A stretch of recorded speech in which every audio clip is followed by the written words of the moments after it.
4 مباريات مشاهدينا الكرام. هذا هو هودسون اوداي. شوف السرعه القياسيه، يتجاوز تريفير، يغالط الفريد جوميز ويعطي الاسبقيه الناريه لفريق تشيلسي. رائع ماسون ماونت في تغيير وجهه اللعب لهودسون اوداي اللي غالط بكل راحه الحارس الفريد جوميز. 20 عام اللي كانوا هودسون اوداي، خريج اكاديميه البلوز، رائع في هذه الاسبقيه.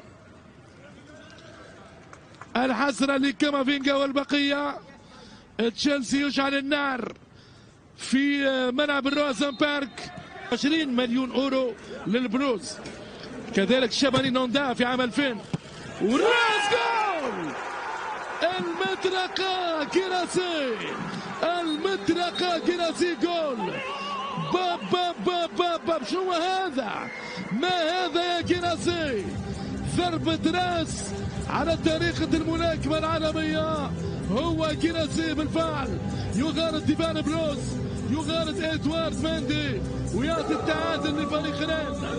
شوف كيراسي بدون مراقبة، لا تياغو سيلفا ولا كورتزوما، وكسب المعركة برأسية ذهبية للفرقة الفرنسية.